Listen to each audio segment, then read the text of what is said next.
Magandang gabi po sa inyo, Sir Ren. Matagal ko na pong gusto magbahagi sa inyo ng kwento.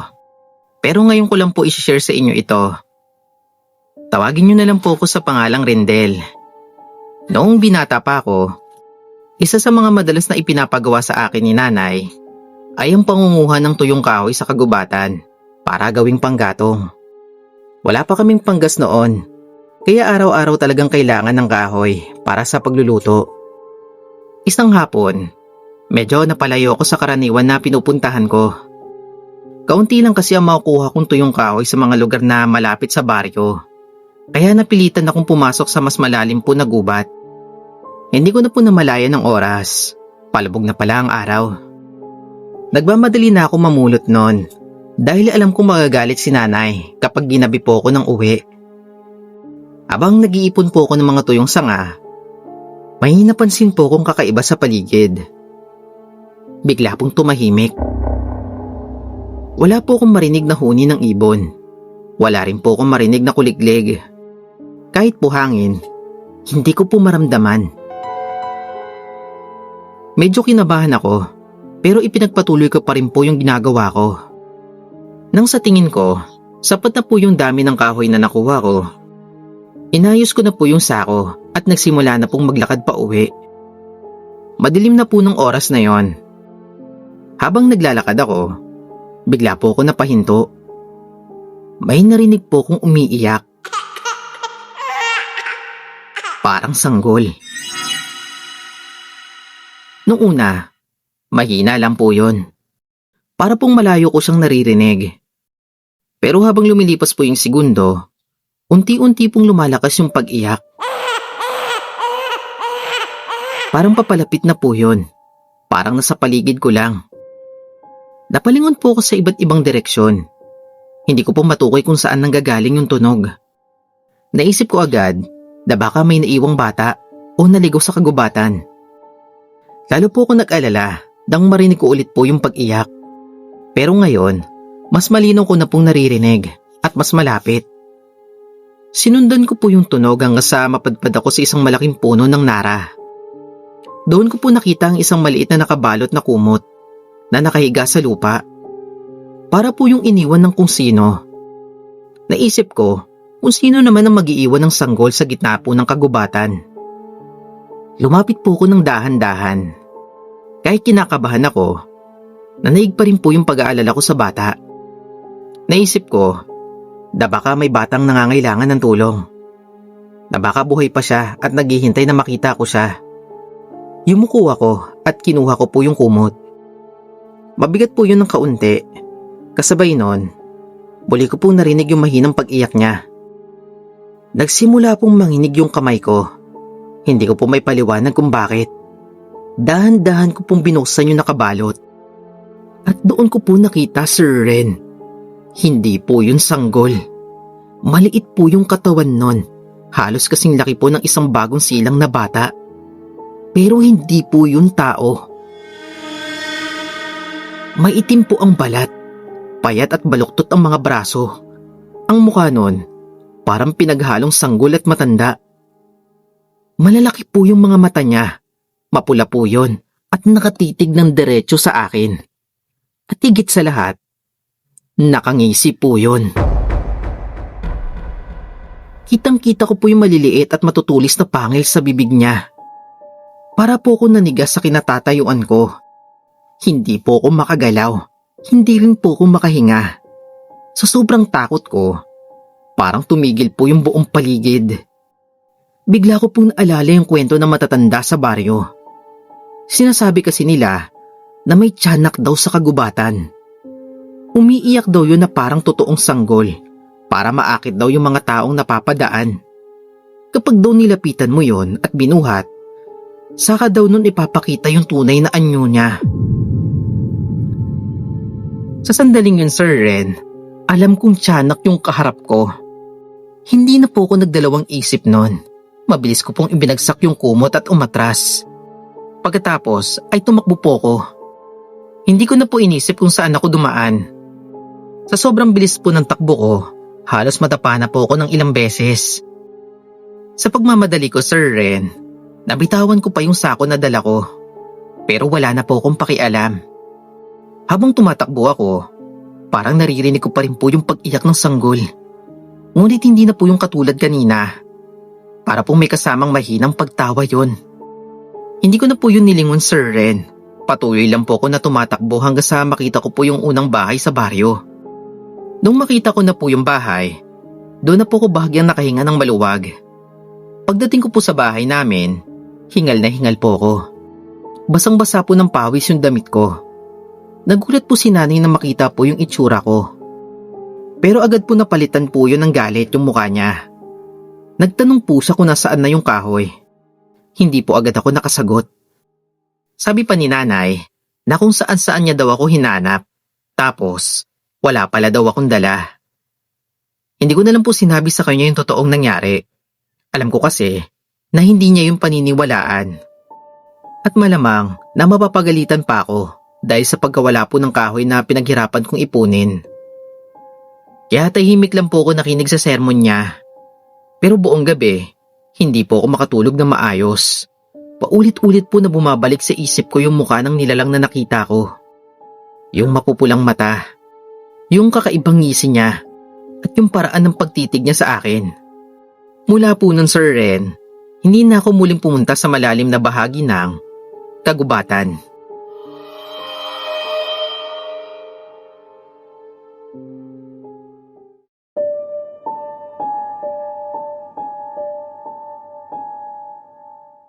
Tawagin niyo na lang po ako sa pangalang Lance. Noong college ako sa UP Diliman, may minahal po akong babae. Tawagin na lang po natin siya sa pangalang Denise. Maganda po siya, matalino, at sobrang sweet kapag kasama ko. Akala ko noon, siya na talaga ang para sa akin. Halos lahat ng oras at atensyon ko, ibinibigay ko po sa kanya. Kapag may problema po siya sa school, ako po yung unang tumutulong. Kapag kulang siya sa pamasahe o may kailangan bayaran sa project, ginagawa ko po ang lahat para matulungan siya. Minsan pa nga, Sir Ren, kahit halos wala nang matira sa allowance ko, ibinibigay ko pa rin sa kanya yung pera ko, kahit ako na yung magtiis. Masaya naman po ako noon dahil akala ko, mahal niya rin po ako. Pero doon po ako nagkamali. Isang araw, nalaman ko na may boyfriend pala siya sa probinsya. Matagal na po silang magkarelasyon. Ako naman, hindi niya kailanman ipinakilala sa pamilya niya o sa mga kaibigan niya sa hometown nila. Doon ko po na-realize na ginamit niya lang ako. Yung mga oras na magkasama kami, yung mga pangakong binitawan niya, yung mga salitang sinabi niya na miss niya na ako at mahal niya ako, hindi pala yun totoo. Masakit po yun para sa akin. Sobrang sakit. Pero hindi ko po siya kinompronta. Hindi ako nakipag-away. Hindi ko rin po siya pinahiya. Tahimik lang po akong lumayo. Hindi na po ako nagpaliwanag at tinapos ko na po ang lahat sa amin. Makalipas po ang ilang buwan, may balita pong kumalat sa campus. Patay na raw si Denise. Nagulat ako. Ang sabi, nasagasaan daw siya habang tumatawid sa isang kalsada na malapit sa school. Ayon sa mga nakakita, parang wala raw siya sa sarili nang mangyari yon. Bigla na lang daw siya tumawid at hindi man lang napansin yung paparating na sasakyan. Nang marinig ko yon, hindi ko alam ang mararamdaman ko. Kung malulungkot ba ako, magugulat. Pero hindi ko rin maikaila sa sarili ko, nagalit pa rin ako sa kanya. Pagkatapos niya pong maiburol, doon na po nagsimula mangyari ang mga kakaiba. Noong una, nanaginip ako. Sa panaginip ko, nakita ko siya sa gitna ng isang madilim na kalsada. Wala pong ibang tao doon. Wala pong sasakyan. Siya lang po yung nandun. Nakatayo siya sa kabilang bahagi po ng kalsada habang nakatingin sa akin. Mabagal po siyang lumapit. Habang papalapit siya, napansin ko na may dugo po sa gilid ng mukha niya. Napansin ko rin na gusot yung damit niya na parang basa po ng putik at dugo sa ibabang bahagi po nun.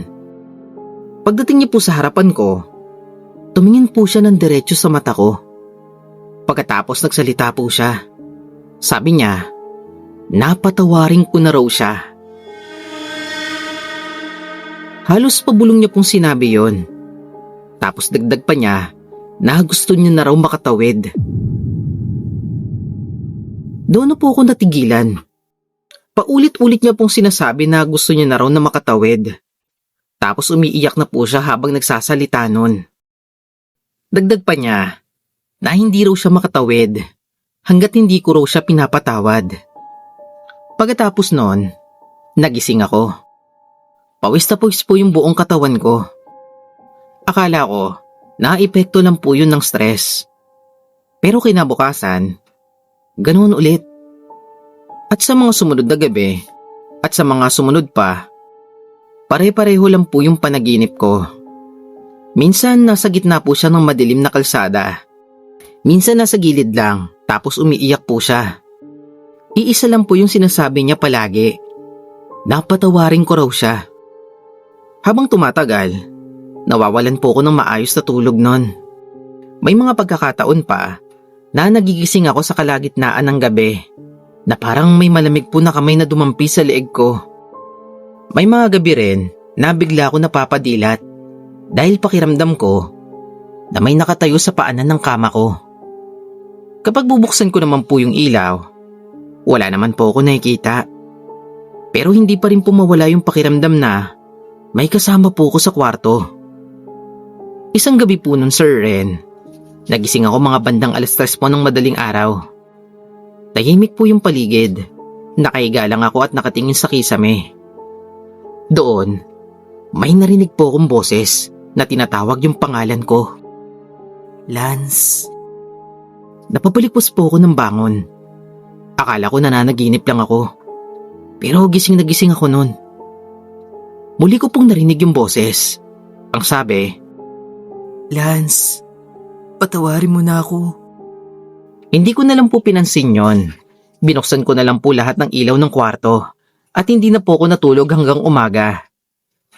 Habang tumatagal, napapagod na ako. Pakiramdam ko na sinusundan ako ng mga alaala ko sa kanya kahit saan ako magpunta. Hanggang sa dumating na po ang isang gabi na sobrang bigat na po ng pakiramdam ko. Nang managinip ako ulit, nakita ko na naman siya sa parehong kalsada. Nakatingin lang po siya sa akin, tapos umiiyak po siya. Pagod na rin po yung mukha niya, na para bang matagal na siyang naghihintay. Dahan-dahan po siyang nagsalita. Sabi niya, Lance, patawarin mo na ako. Matagal po ako hindi sumagot. Bumalik po lahat ng galit, sakit at sama ng loob ko sa kanya. Naalala ko pa kung paano niya ako niloko nun, kung paano niya ako ginamit, kung paano niya pinaniwala na mahal niya ako. Pero habang nakatingin ako sa kanya, parang nawala na rin. Ang natira na lang, kundi pagsisisi. Huminga po ako ng malalim. Pagkatapos, sinabi ko po sa kanya na pinapatawad ko na siya. Lalo pong lumakas yung pag-iyak niya.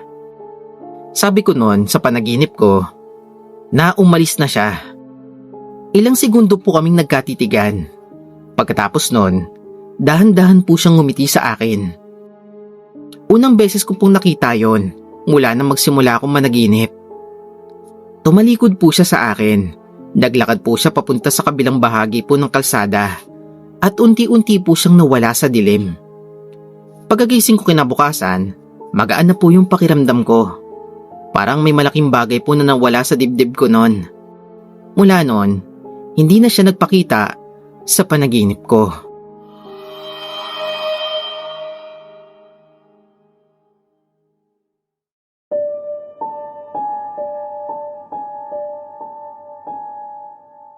Magandang araw po sa inyo, Kuya Ren. Tawagin niyo na lang po ako sa pangalang PJ. Noong mga panahon na yon, delivery rider pa ako sa isang fast food chain sa Laguna. Madalas po ako mapadaan sa isang liblib na kalsada na nagsisilbing shortcut papunta sa susunod na barangay. Kaunti lang po yung dumadaang sasakyan, lalo na po kapag gabi.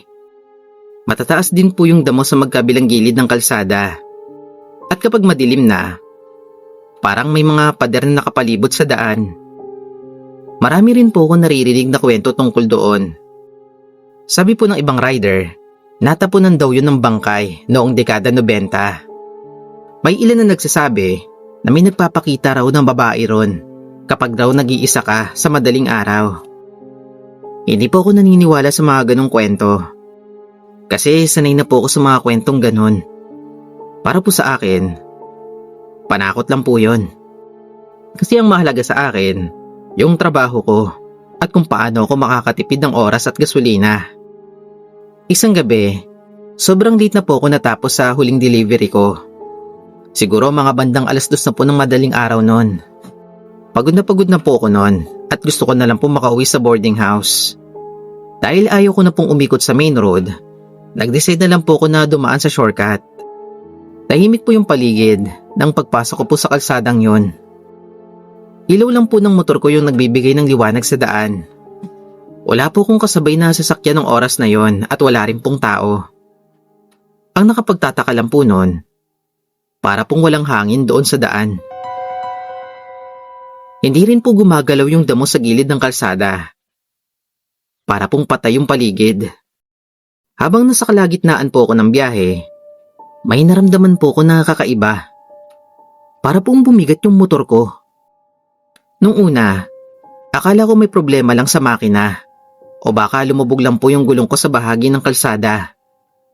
Pero habang tumatagal, lalo ko pong nararamdaman na para pong dumadagdag yung timbang sa likuran ko. Para pong may sumakay. Bahagya pong umalog ang motor at kinailangan kong higpitan yung hawak ko sa manibela. Doon na po ko kinabahan. Dahan-dahan po akong sumilip sa side mirror at doon ko po siya nakita. May babaeng nakaangkas sa likod ko. Nakaputing damit siya. Mahaba po yung buhok niya at nakalaylay po sa harap ng mukha niya. Nakayuko po siya at halos nakadikit po yung katawan niya sa likod ko. Hindi ko po makita yung mukha niya. Nantigas po ako sa takot. Bigla po ako napamura. Muntik na akong mawalan ng kontrol sa motor ko. Sa sobrang gulat ko, bigla akong piniga yung silinyador. Binilisan ko na lang po yung takbo ko. Hindi ko na inisip kung delikado ba o hindi. Ang nasa isip ko lang noon ay makalayo. Paminsan-minsan, napapatingin po ako sa side mirror. Pero pagtingin ko, nandun pa rin siya. Hindi po gumagalaw, hindi po umaangat ang ulo. Hindi rin po siya nagsasalita. Nakatungo lang po siya. Parang totoong pasahero na tahimik na nakasakay sa likod ko. Pakiramdam ko, anumang oras, mawawalan po ako ng hininga sa sobrang takot. Ilang segundo pa ang lumipas bago ako muling sumilip sa side mirror. At doon po ko lalong natakot. Kasi, bigla na lang po siyang nawala. Para bang bigla na lang walang sumakay sa likod ko. Pero ramdam ko pa rin po yung bigat sa dibdib ko noon. Hindi ako huminto noon. Diretso lang ako sa pagtakbo hanggang sa makalabas ako sa liblib na kalsadang yun. Pagdating ko po sa main road, tsaka ko lang po itinabi sa gilid yung motor ko. Pinatay ko po yung makina at huminga po ako ng malalim. Nanginginig na po kasi yung kamay ko noon. Basang-basa rin po ng pawis yung likod ko at noo ko. Paulit-ulit ko pong iniisip yung nangyari. Kung pagod lang ba ako o guni-guni lang ba yun? Iniisip ko kung may nakita ba talaga ako. Basta ang sigurado ko lang, mula noong gabing yun, hindi na ako muling dumaan sa shortcut na yun.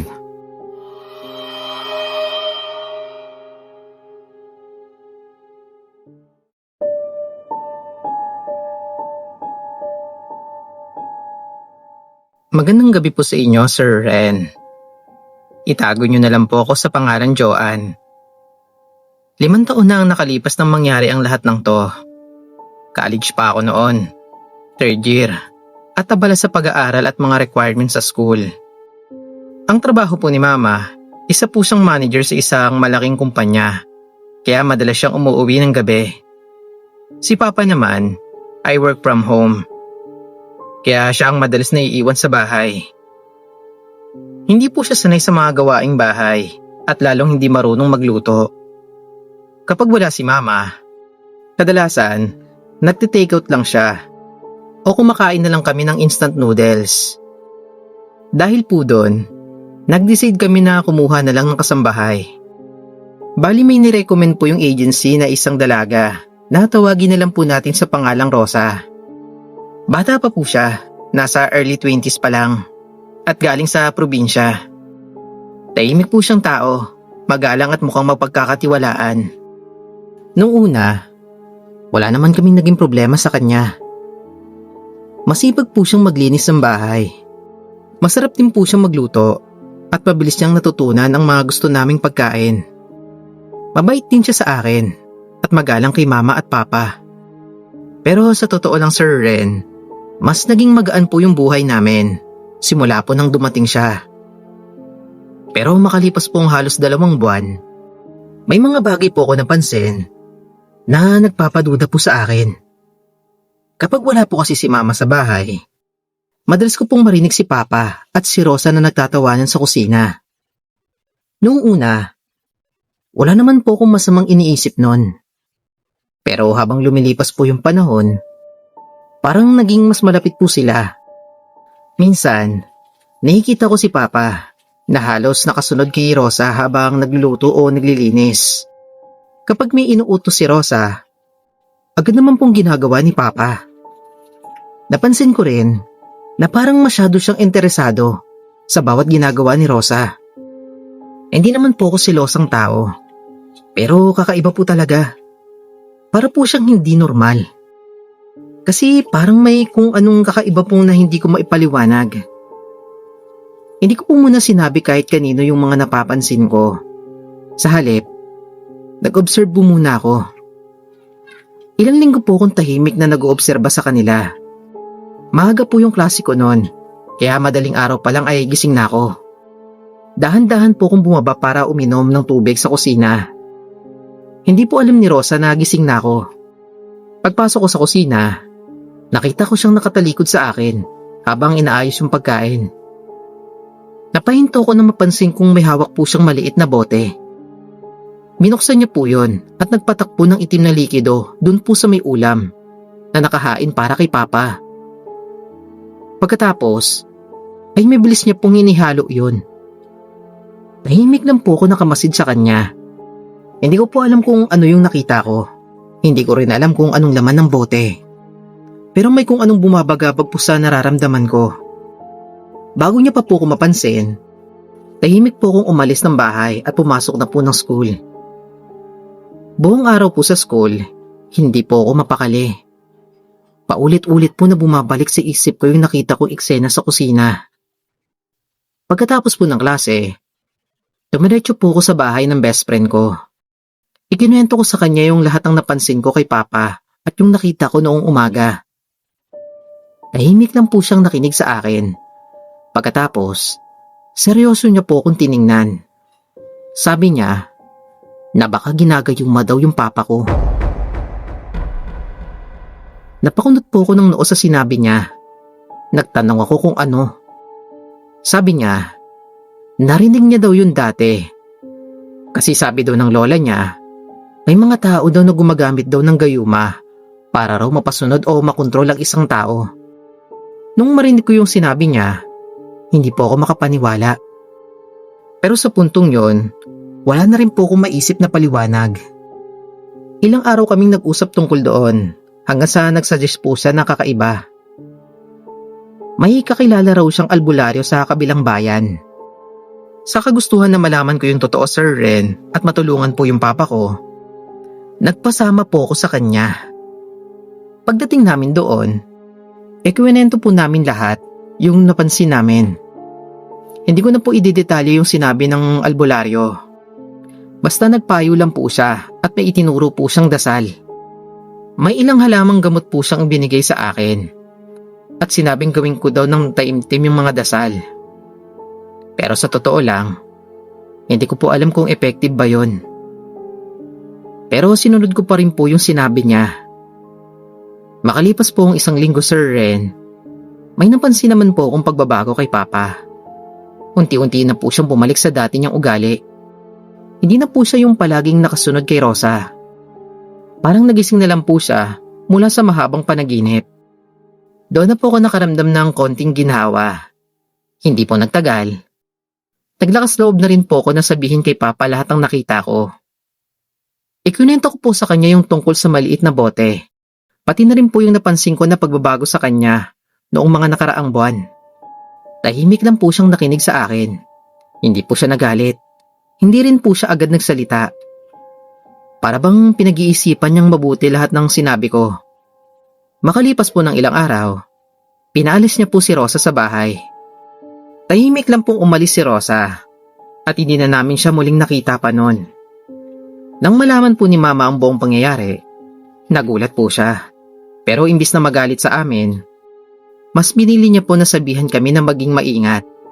Mula po noon, mas naging mapanuri na kami sa mga taong pinapapasok namin sa bahay.